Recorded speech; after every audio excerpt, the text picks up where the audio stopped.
it's time for the World Cup final. It's so weird having a World Cup final in December. It's not summer vibes, but it's still magical. This thing has been crazy. It's one of the best.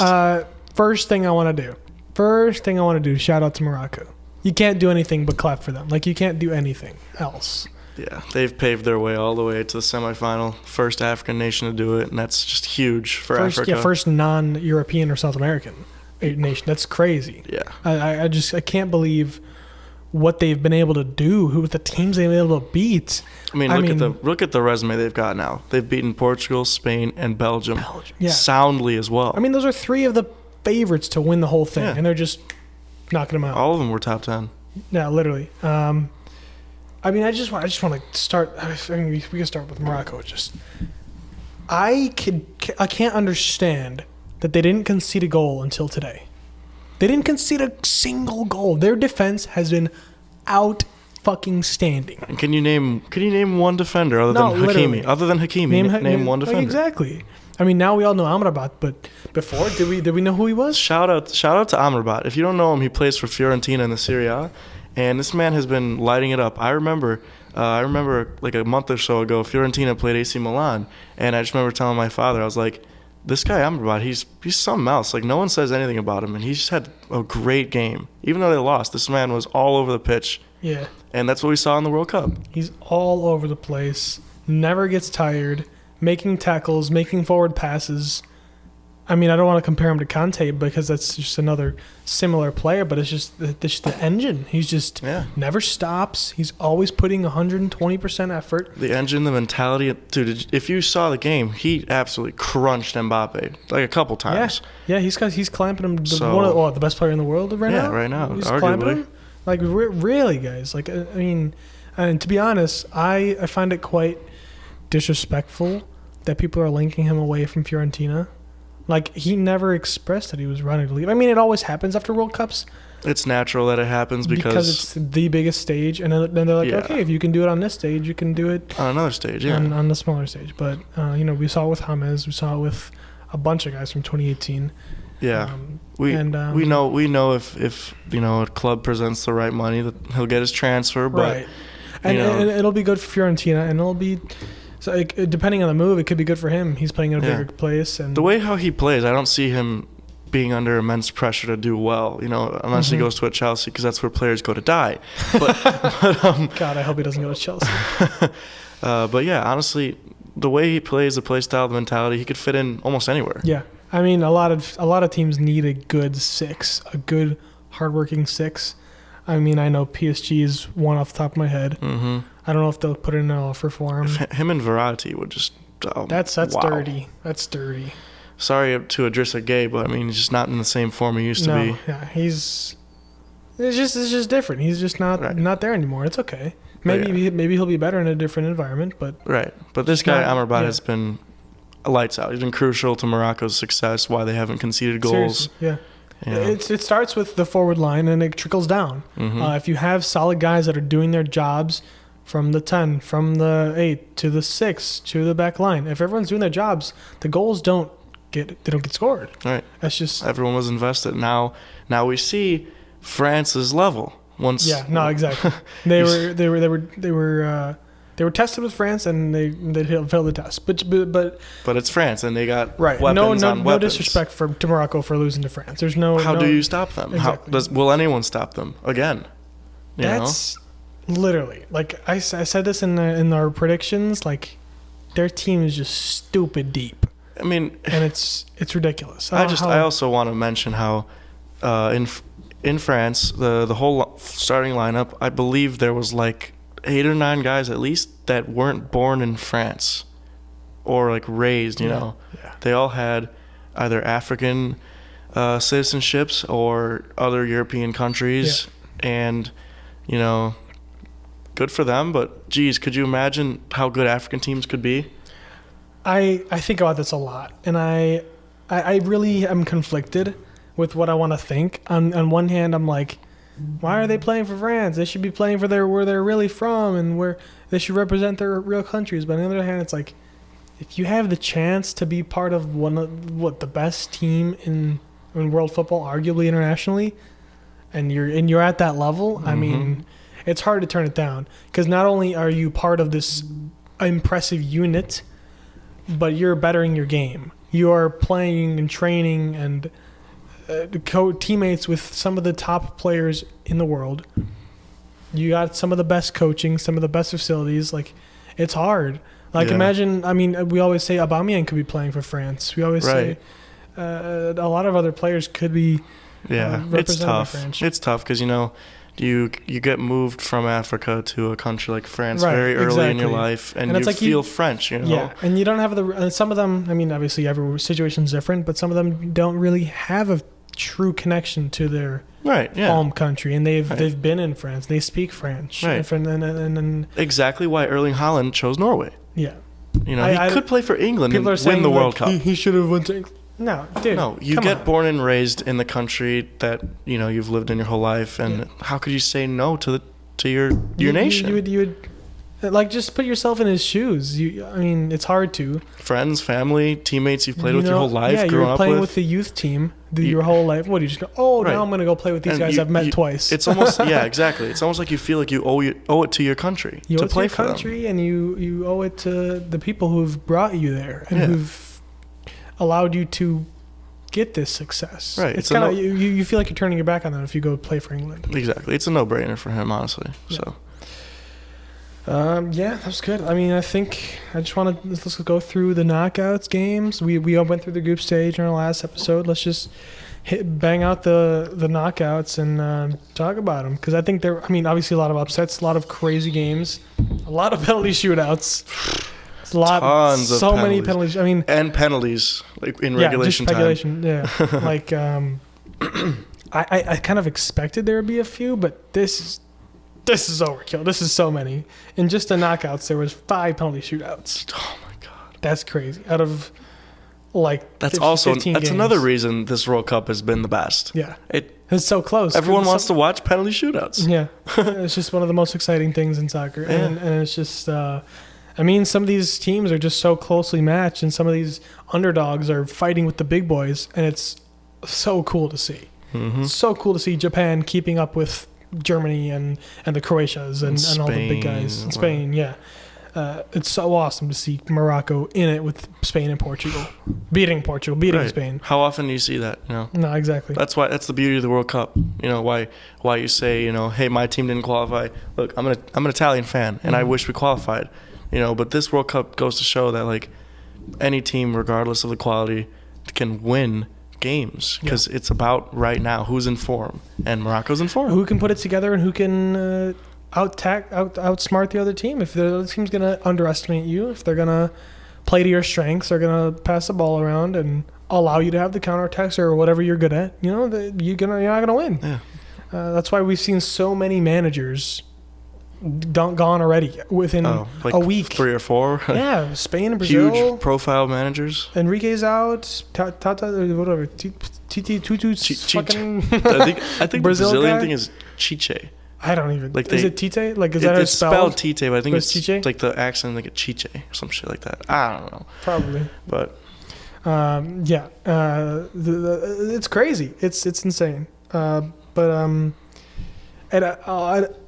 that happens, when there is obviously openings happen, they get filled by the guys who are playing well. So these guys, these Moroccan players that are amazing, these Croatian players that are doing well, these managers, some of them will find better jobs after this and will get into a better place. But anyway, let's go one by one. First game, Netherlands USA 3-1. I want to be disappointed, but we shouldn't have really been there. I don't know. I think we should have been there. We should have been there, but we shouldn't have thought we were going to get something out of that game. Yeah, it was tough to want something out of the game, and I feel like the England game gave us a lot of hope and a lot of. Well, if we played how we did against England, I think we could have beat Netherlands. It gave us the hope that our manager was competent. And it gave us hope that our country, our team was going to play how they play best. Yeah, and play the correct players. Right. What could have happened here is, England, I guess I don't think they have much of a scouting report on America because we're a very new, young team, and you can't really tell what our play style is like. Yeah, it's hard to scout Netherlands, players. right? Netherlands looks at the England-USA game. They're going to watch every split second of that game to say how can we get an advantage, and they did that. They clearly did. They knew what they were in for. I think obviously man management was a problem. Yeah. We can take this time to talk about Greg Berhalter and what of a shambles that camp was. I mean, we only know so few details about the behind the scenes of the USA camp, but based on what we know, I can't imagine what's going on. And just like just imagine you're a player walking around and dirty looks are happening. These little arguments that are gonna happen that obviously don't get reported to the media, but just like you're trying to win a World Cup and then you've got your manager shit talking you to the media. Yeah. And telling you to your face, I'm not gonna play you when you're one of the I would say one of the brightest stars in your whole team, and you know it in football. And yeah, exactly in the world. He's at Dortmund and he's scoring goals in the Champions League He's here. hitting upper 90s against top teams. This is not a player that plays for, I'd say I don't know, Canadian League. Yeah, no, exactly. He's not in the MLS anymore. No, he's in one of the top teams in the world. Not that's not our argument. Dortmund are top 5, easy. Top 4. In the world? Germany? Dortmund. Oh, I thought you meant Germany, the league. Oh, league. Yes, Apologies. yeah, top 3 league. I'll for put sure. Top 15, top 20. Yeah. They're up there. I mean, they're obviously one of the top performers in the Champions League when they're in it. But regardless, I think he's up there with some of the young guys like the Bellinghams, the Fodens. Obviously, this World Cup showed that those guys are next level. But he Reina can be there this, with the playing time. He very well can, and with the fitness, with the correct coaching, he has the talent, and he knows it. And it sucks that he's getting told that I'm not going to play you. I'm not going to. This is how it's going to be. And he hasn't been a problem at Dortmund. There's nothing's happened exactly. at Dortmund. Nothing's ever been a problem there. So we know it's not a him problem. Yeah, I could only imagine there was some scuffling, some disagreements behind the scenes, and it's a shame because I think give him a few more minutes, the guy could have gotten his way into the World Cup, gotten settled. He barely got many minutes, and you throw him against Netherlands. Of course, he's not going to do as well. I don't know how fit he was, but I think he should have played most of the Wales game. Yes, because out of the 3 games we have, or even Iran, yeah. Like I know we needed to win that game, and we had a kind of a unit going from the England game. But you got to give him time. He needs something. If you're at a point where we can advance, they subbed in Jordan Morris here. Guys, we're subbing in MLS players. We're subbing in garbage MLS players. Who are going to be washed in 4 years. We're going to be washed in no time. We're starting Jesus Ferreira, who is not getting a single minute this cup. Not even to mention that we didn't call up Pepe and some of the other guys. Right. We're subbing in them instead of Reina. I know. We needed such a creative difference in that England game and in the Iran game. And the Netherlands game. And the Netherlands Clearly. game. We needed something to change, and we choose the guys that are mid. Jesus Ferreira, on a good 45-minute cardio session, he didn't get any minutes. Honestly, he's walking back and forth. Unfair to him. He didn't get a single minute in the group stage, and he starts against Netherlands. What? Yeah, but what are we doing? It's just horrible management. It's just. I'd rather start Jordan Morris. Get a true 9 in there. Seriously, a guy that knows the position. Yeah, I mean, he scored goals in college finals, guys. He's been on the big stages. He's been in the NCAA big. He's had a loan at Swansea. Golly. No, I mean it's just bad management, and who knows when the USA is going to get a competent manager. Hopefully by the time that we're hosting the World Cup in 4 years, maybe. Hey, that would be nice. We've got a long time to think about it, I'll tell you that. We've got a few years to figure it out. I think Landon Donovan's going to be it. He's been managing San Diego Loyal in the USL Championship for a couple of years now. Has he? Oh, shit. Yeah. So he's been the head coach for 2 years. Yeah, he's got 4 years to get a nice MLS job or a nice European job. Exactly. I think he can maybe get an MLS assistant job, then a head coach job, and then say, I want to take over this ship with the United States. Yeah. I know he would. I know he would. Because we need guys who've been there and who know what needs to happen, who know how things need to be handled. He's been on the World Cup stage. He's been on the European top stages. Mm-hmm. He could get advice from guys like Clint Dempsey, He who have played in Europe. He's got the digits of all of whoever he wants, really. Hey, I mean, he knows every American player. Exactly. I'm sure they all talk to him. I'm sure he's met with them at the camp. No, Let's go.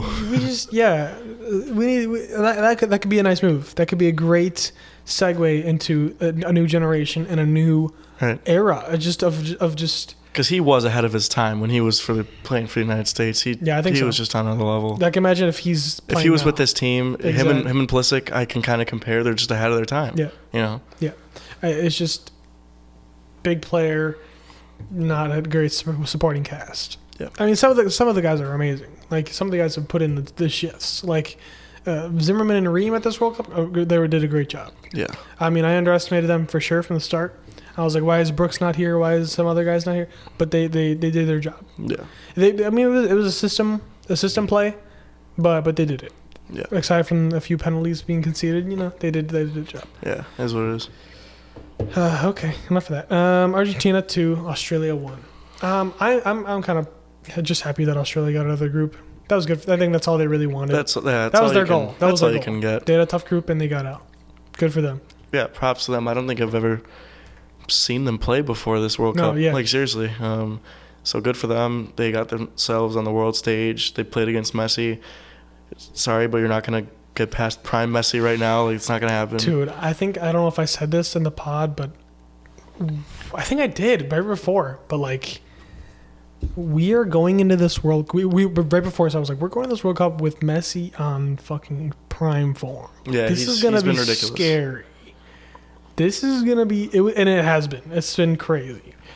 Yeah, he took apart Australia. He just continues to He just continues to produce these simple moments of magic every game. Every single game. And he saves Argentina every time. I don't understand. France 3-1 to Poland. I'm also surprised Poland got out of the group.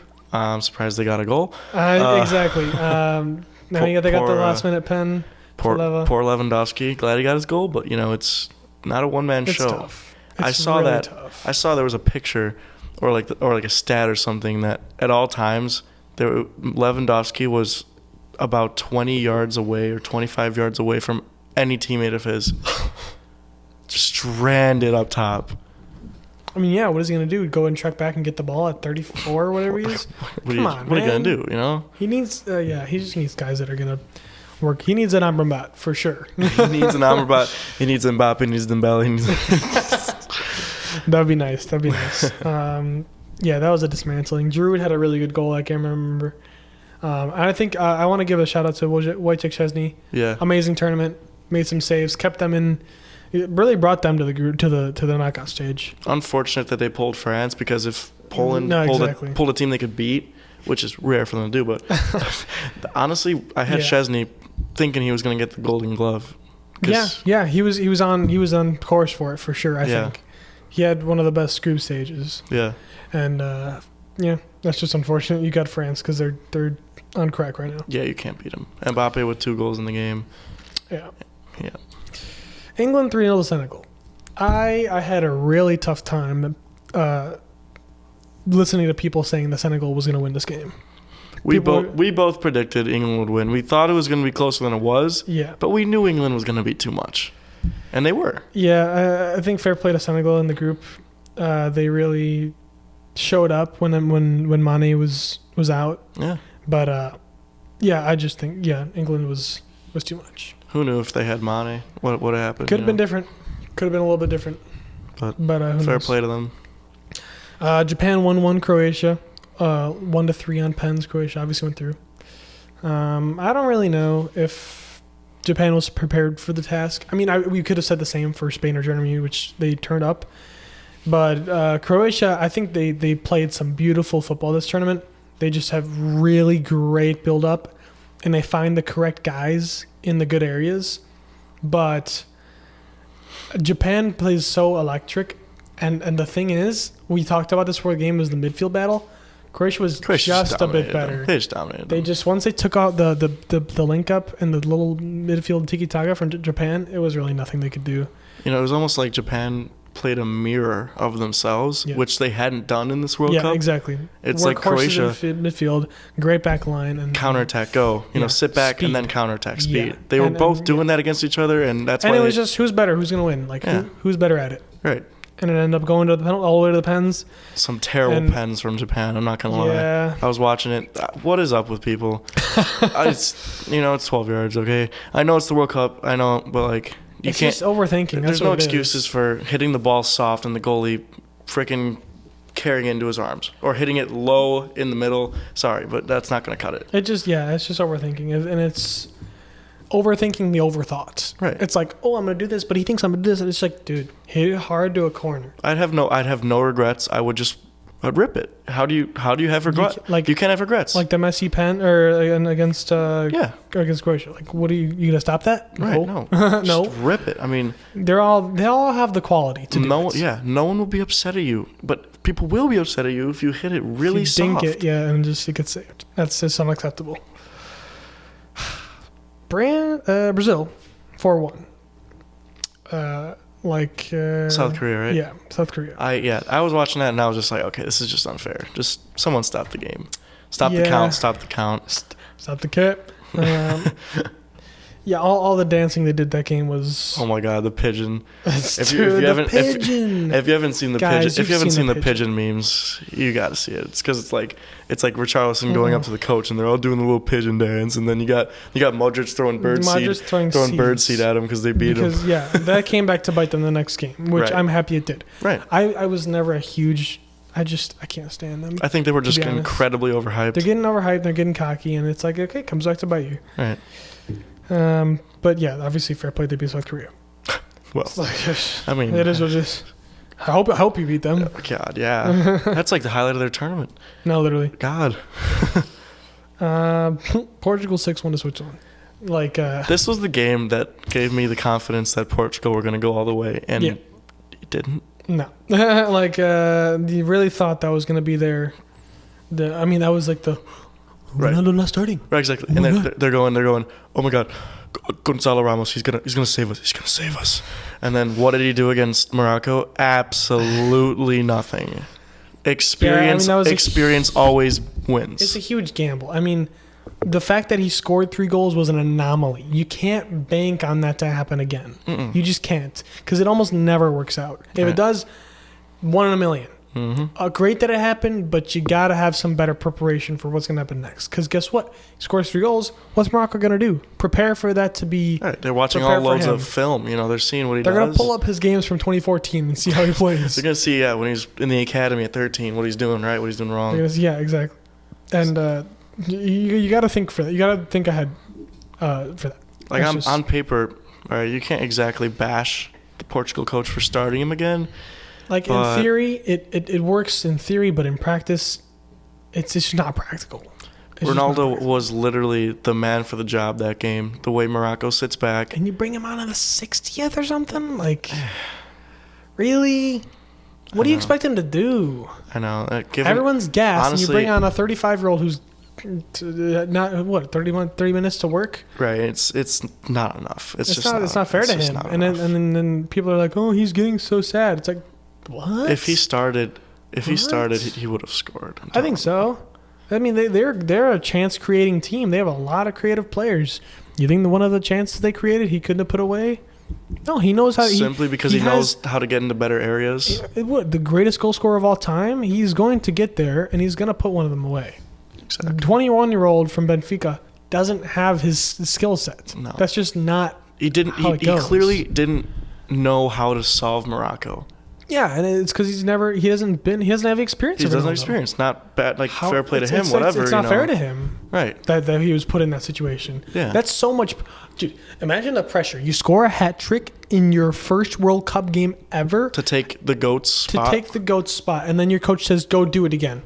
Right. Against Morocco, who's in form. Lead us to the cup. The team who's never conceded a goal this tournament, do it again. Go do it again. What's the pressure on his shoulders? A 21-year-old? That's our age, pretty much. He'd only played 30 minutes with Portugal before that. You can't expect him to do that. You can expect Ronaldo to do it. That is very You much can expect it. That is in his arsenal of things he can do. That's why he gets the stick from the media when he doesn't. Yes, because he's done it before. 'Cause he's and done it expected to. so many times, again and again and again, that we're like, okay, he can just do it again because Exactly. he has the skill set, he has the quality. But that's not fair to him. Final round of 16 game was Morocco-Spain. I just wanted. I mean, the game was whatever. The 90 minutes and the 120 minutes was whatever. But Spain's penalty kicks were horrendous. All right, let's just get this out of the water. Luis Enrique has said, "I told my players when they were at their clubs to practice penalties, shoot 1,000 pens or whatever." Stop the cap. And I'm just thinking, no one did their homowork. No one did their homework. Everybody was like, "I'll do it later." Yeah, exactly. Everybody I'll procrastinate till the night of. Yeah, and the then night of. they didn't even practice. And it's like, guys, They look like amateurs shooting pens. we're passing the ball to 2 feet away from the keeper. You've got Sergio Biscuits hitting a 20-mile-an-hour shot tops, and you're like, of course he's gonna save that. And then they all hit it in the same area, and the guy's like, save, save, save. Oh my god, he's such a good keeper. Like, dude, it's not that hard. no, I could have saved him. Right, exactly. So, like, Guys. literally, the opposite of fair play to Spain. Yeah, horrible play. Like, that is horrendous. And then the absolute dramatics of a Spanish-raised Achraf Hakimi to score the winning pen, and he chipped him. And he does he has a celebration with Sergio Ramos that does when either of them score, they do the penguin thing. And Sergio Ramos didn't get called up, and he does it in their face. Oh, that's I love cold. it. I love it. That's from Hakimi. brilliant banter. Amazing. Spain deserved it. I don't think Spain played pretty football this World Cup. I think they didn't play their best. Once again, they overthink. Yeah, no, all the time. It's a Spanish thing, I guess. They overthink. Rondo's in your own 18 is cool and all, but goals win. Yeah. You can tell by what France does. Take notes. When you have Alvaro Morata up front, you gotta do something. Pedri and Gavi. No, man. Pedri and Gavi. You still play this. Dude, You still play buckets. Gavi hit a screamer, bro. Gavi hit a screamer, though. Oh my God. Against Costa Rica. Dude, he's the next big guy. Oh my God, 6 or 7-1 against Costa Rica, and you got people saying Spain to win the cup. Oh, fuck off. That's just horrendous takes. On to the quarterfinals. We got Croatia, Brazil. Croatia on pens. I love it. Good shit. Croatia, I owe you an apology. I really was wasn't not familiar with with your your game. Like, seriously. I think everybody underestimated them. Even the last World Cup. No one was like, I guess if they're going to do it, it's going to be in overtime, extra time. They have to. There was like a meme where it was like, Modric has a timer for like the 120th minute. And it's like, okay, now I can show up. Right, now you can go. It's like, oh, gosh. And they did it in absolute dramatic fashion, too. Neymar scoring in, 106 minute, 107 minute. And then the equalizer. Guy, I don't even know his name. No one's heard of. Supposedly he's playing in the Croatian league, I think. He used to play in Italy for like 5 years. I looked that up. Scores a game-tying goal in the 117th minute. Talk about ice in the veins. Croatia. When I was like, I literally put my phone down thinking Brazil won this game. I'm like, all right, that's it, And I just hear screaming coming from my phone. I'm like, there's no way. No way. No way, right? You're kidding me. And then it's like pens. Croatia's going to take it. Yeah. They're just too experienced. Some shocking pens. Obviously, great saves by Croatian keeper. He had an amazing tournament. Also going to get a huge transfer. He's going to get a transfer. He's in contention for the Golden Glove, I think. I would think he's in contention. I think after today, Lloris. I mean, yeah. He was so good today. It has to be Lloris. Just even if they don't win, it has to be, I think. He's been so good. But, yeah. But, yeah, honestly, Croatia, A+. You did your job. They exceeded expectations by far. Yeah. Some didn't even have them getting out of the group, which was baffling. All right, okay. But, no, I mean, fair play. Amazing work to get that far. Exactly. And then we already talked about Morocco 1 to Portugal 0. I mean, amazing header. He absolutely dunked on them. You can't take anything away from that header. That was the highest jump of the whole World Cup.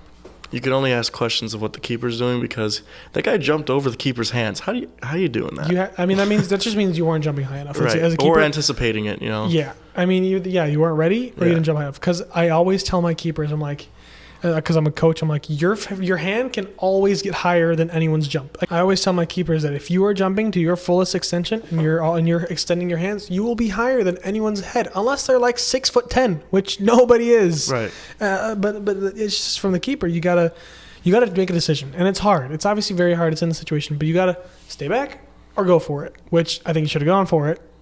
But you got dunked on. You got dunked on. You got dunked on. And unfortunately, the life of the keeper is as soon as you make that mistake, you're not that good. Yeah, like it's just unfortunately that's just how it is. Right.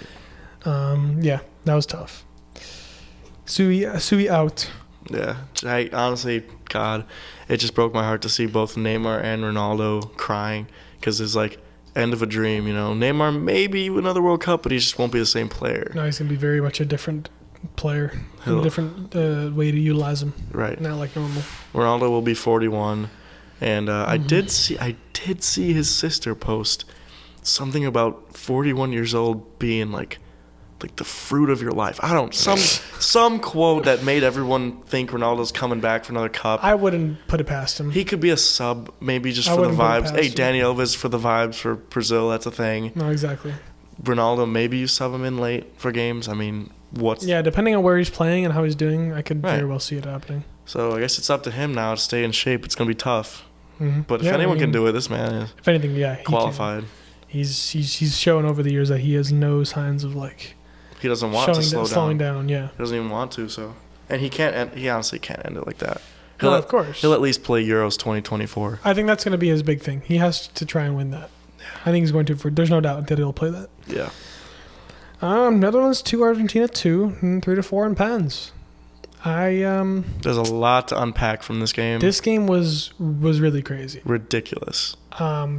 There's everything from Van Gaal's comments before the game. All right, man. Van Gaal goes to the media. We're playing total football, and I think we can stop Messi in Argentina. And then after the game, Messi comes up to him doing the "Do you hear me now?" Guys, have we not learned over the years that when you talk bad about Messi, it doesn't end well? No, it doesn't end well. Yeah, exactly. It never ends well. God, the banter was amazing. After the game, Messi's like, all right, Van Gaal said we play very good football, but he puts in tall strikers and sends in long balls at the end of the game in order to win.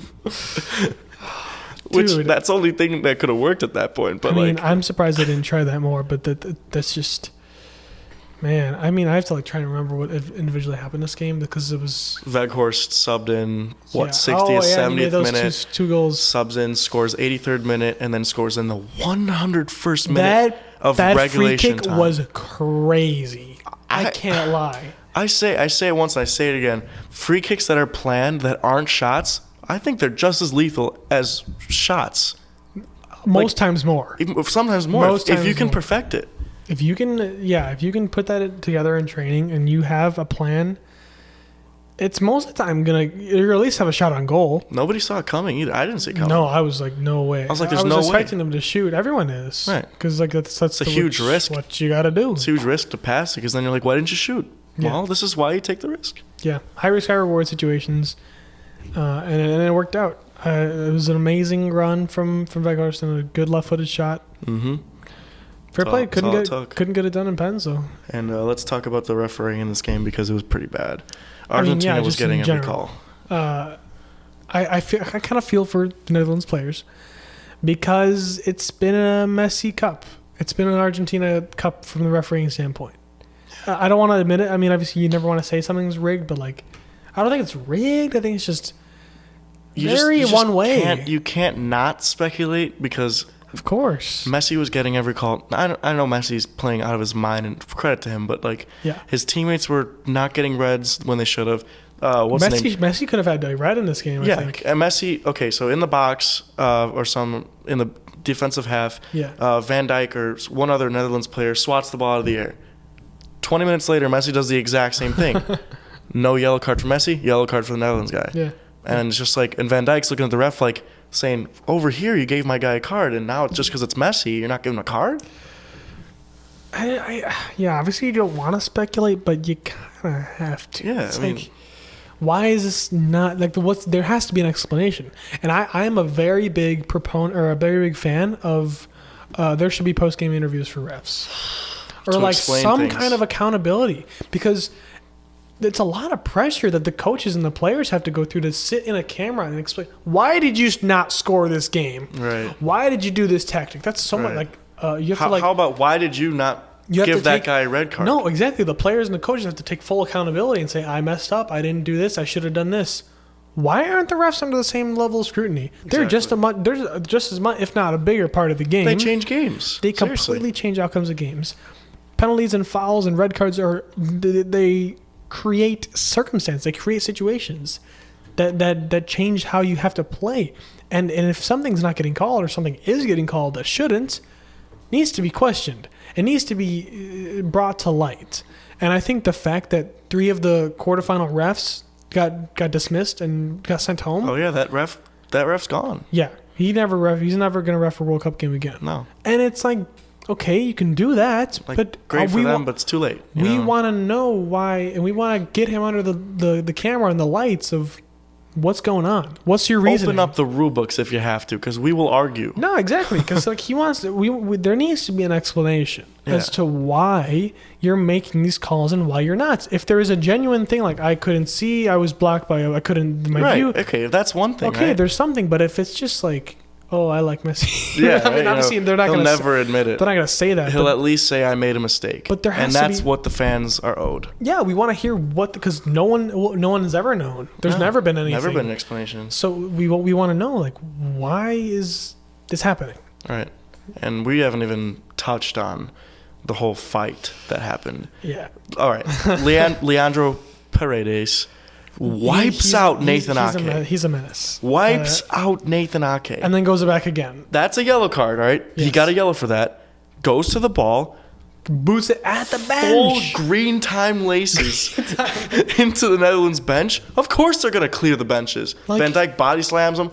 That's on Paredes. No, that's also a yellow card. That's got to be taunting, right? You blast the ball into the not opponents. even taunting. That's just like endangering people. Like you could have like killed like one of the older coaches. Someone's not paying attention. That hits like old guy's head. He's dead. Concussion, brain bleeding. He's done. Like, are we serious? What was the reason? So that's the yellow card on Ake and the yellow card for doing that. Because let's be real.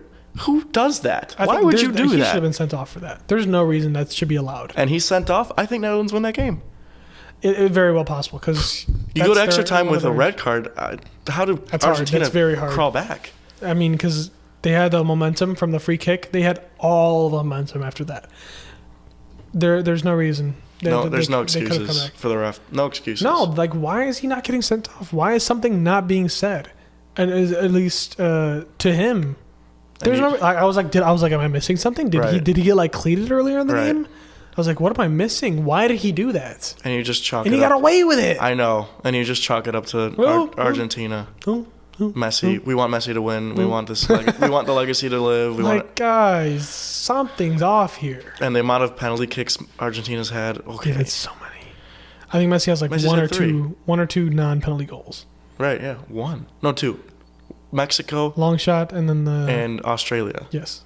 So, otherwise 3 pens, which 2 of them were a little soft, sussy. Yeah, some refs wouldn't have called me. I wouldn't have either. But I mean, yeah, like I don't know. Refereeing has to be discussed. So yeah, that's our speculation for the day. Yeah, that's our hot takes. Is refereeing should be rigged? Is it rigged? And there needs to be accountability behind refereeing decisions. Right. Because right now it's just you can get away with doing whatever you want, which is not fair. Perhaps you give the video assistant referees more power. What if they looked at the review and said to the ref, give him a red card? Yeah. What if they had the power? You got a second set of eyes. Maybe the VAR can like actually have a direct influence on any decision. Right. Because right now it's only like some that they can intervene. Right. But if there's something that's blatant and something that should really be discussed and questioned, yeah, VAR should be able to step in and say that's wrong. You shouldn't be allowed to do this. All right. Hold them to a higher standard. They're the ones that can save games like that. Exactly. That's why VAR was introduced, isn't it? Right. They're watching from above to fix mistakes. They're watching like God from above. It's like save the day. In the Prem, we're calling guys armpit hairs offsides. Why can't we change the fact that he kicks the ball into someone's face and send him off? No, it's so true. Like unreal. I think that's just a greater umbrella situation, but like refereeing is a problem right now. In other sports too, but I mean, very specifically, this World Cup has brought it to light. Even academy youth refs are giving a guy a yellow. They're giving a guy a yellow or a red for doing that. Like, yeah, I mean, easily. No players staying in the game. No players getting away with that. And no arguments either. You're done. Exactly. They're like, okay, yeah, I get it. I know what I did. And I think he might have been expecting us to get sent off. That's why why you have to have some kind of you knowledge. gotta have like, a notion. I might be getting sent off for this because like you played football your whole life. You know what's right and what's wrong. Come on, you're a professional. You boot a ball into a guy's face. You're like, okay, I'm probably out of here. Yeah. And then after he's just like, at this point, I'm just willing to fight them. Like he's just waiting. He's just like, all right, how do I get off the field? Do I have to sock Which somebody? way is the dugouts? Where's my And he's like, oh, I am still in the field. Okay. All right. Thank you, Messi. We do this for Messi. Thank you, Messi. No, literally, that's just outrageous. Yeah. Where are we now? Oh yeah, France 2-1 England. I knew France was gonna win. I had France winning. I think they should have won by more. I mean, on paper, some could argue that England was the better team at times. But then people will. But then you got to remember who's at the helm. It's Gareth Southgate. I would just like to say, it's not coming home. It's never coming home. It's never coming home. As long as you have those guys on the field and that guy in the dugout, it's never coming home. It came to Rome before it's coming home to England. Like, guys. I mean, when are we going to stop overhyping England? Okay, I mean, yeah. But there could have easily been 2 more penalties. Could have been. Yeah. Didn't get called, but guess what? You have your chance to tie it up. You were given the opportunity. You have your chance to tie it up. And you didn't score a regulation goal either. Yeah, that's horrendous. So they're not putting any chances away. I don't know. Kane was playing CDM this whole World Cup, which I don't understand. He was playing like Bobby Firmino. He was, I don't understand. I mean, he's not that guy. I mean, sometimes he is for Spurs, but he's very much a 10. He's a 10. He's more so a 10, yeah. He was a 9 before. He's very good at what he does. He gets a lot of assists at Tottenham. Yeah, not gonna lie. which I think last year or the year before where he had like 10 goals and 10 assists, right? Which was great. It's great that he's able to adapt his game and change the circumstances. But I just think one difference between this England side from 2018 Cup, from Euros to now is like, where's the service? They used to get Trippier flying up the wings, crossing it in. Tons of crosses to Kane. Kane had like 5 goals in the other World Cup. What did he have? He had 2? 5. Maybe 1 or 2 this one. They no service to him. Absolutely no service to Harry Kane. I mean, you could argue that... What's Southgate doing with the tactics? Kyle Walker was playing, but he only played the last game. Yeah. What's Southgate doing with these tactics, man? I think he has the wingers playing very direct, and they're not servicing the top because there is no one at the top. No. He's having them kind of play very central. He's having Foden and... It's like Kane drops in and the wingers are coming up diagonal. Yeah, they're collapsing to the middle. Towards the posts. And Kane's deeper. Like, he's sitting at, like, the top of the box, even further back. Which, how can you That's not his game. That? He's such a lethal finisher. Yeah. Given the ball in the box. Anywhere in and around the box, he's putting it out. Yeah, and around. He's a amazing finisher. Why are you relegating him to be a 8 almost? Yeah. Yeah, if you're Southgate, you're saying to the entire England team, all right, you're going to wake up and you're going to put on your wall, feed Harry Kane. No, then that's what they've done before. That's how you win. And it works. It works every time. Why change it? Because your name's Gareth Southgate. Dude, I think him and Berhalter need to... He has to go. Those 2 guys need to have a beer and discuss how garbage... At the Albion Manor. Dude, they're both garbage. Yeah. Their teams could be so much better without them. Better call-ups, better tactics. Call-ups, tactics, man management, everything. I mean, those England players have a good time. You see all of the videos and everything, but it's because of them. It's not because of the manager who's doing anything. I've never seen a single video of Southgate interacting with the players outside of the game. No, I haven't seen that, actually. Never. Probably just Jordan Henderson, honestly. Because they're the same person. Yeah, him and Jordan probably have a beer every once in a while. But, I don't know. I don't think England should have won that game. And I'm glad they didn't. No. Look, the thing is their talent carried them throughout this cup. Yeah. It was. I mean, like I said before, England relies on individual moments of brilliance. They have no tactics. I love Foden. I love Bellingham. I love Kane. I love these guys. Yeah. don't like their system. It I don't like the sucks that- tactics. and England have been this way forever. Yeah. Their golden generation of Lampard and Rooney and Gerrard and all these guys, They didn't win anything. nothing to show for it. I don't care. That's nuts. That I one. still can't believe it. There was Rio that one Ferdinand. Team, there was that one team that they just had like Gerrard, Lampard, Rooney, Scholes, Ferdinand, Ashley Cole. I mean, this is just a god What was squad. the Liverpool guy, the striker, the young kid that won the Ballon d'Or? How am I forgetting his name? Oh my God, I don't know ball. Yeah, we forget. We digress, but the point is, England have had this problem for years, and they've always had god squads. You can call it a Southgate issue, but you can call it a culture issue too. It's just a lot of pressure. Can they handle it? Who knows? Can they shine when the moments are brightest? Who knows? Because they haven't since 1966. Shit. Like literally, what have they done Shit. since then? Honestly, They've Nothing. just been disappointing. they've had, again, they keep saying, "Oh, we've got the best squad in the world." Doesn't matter. Does not matter. Can you put it together? You can have the best players in the world. Like they have some of the best players. Like you can't argue. Foden, and you got the some of the top players. What do you have to show for it? Oh, we made a quarterfinal. We made a semifinal last World Cup. Like, dude, it just goes to show that Morocco got further than them. They did. No, they did, and that's Wow. What's the excuse? What is the excuse that Morocco is getting to the semifinal and you're not? Look, I know Morocco didn't have to play France earlier, No, but they played Portugal, another one of the if favorites. England wants to be looked at as the best team in the world, you Yeah. got to beat France. You got to beat the best to be the best. Yeah.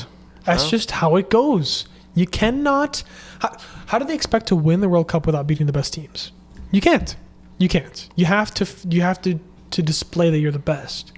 In my opinion, it's an ugly culture of fans that put incredible loads of pressure on these young players, and when they mess up, like the Euros, they said some terrible things about that's horrible. Saka, Sancho, Rashford, Sterling, yeah. like Sterling. This happens. That's It's soccer. It happens. All right. Yeah.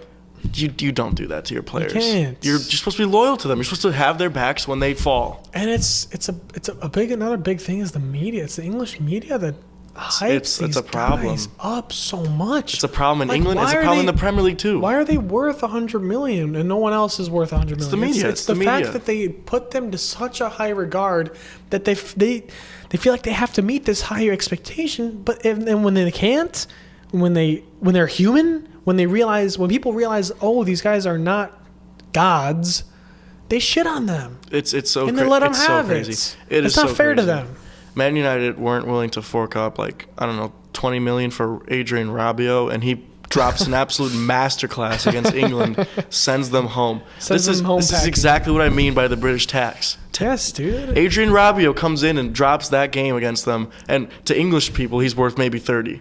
Yeah, at most. If he was British, he'd be worth 90. But they're gonna go spend $50 million on some English guy. I bet. Right. I bet. Right. Like they'll go get Madison or something stupid like that. Oh, Chelsea will probably buy Madison at some point Or like Ward Prowse or something for 80 million. for 50 mil. It's like, guys, what are we doing? They're gonna buy John Joe Shelby before they buy Rabiot. Like seriously. Dan Burn. He's got English cops. He's got English cops, guys. God.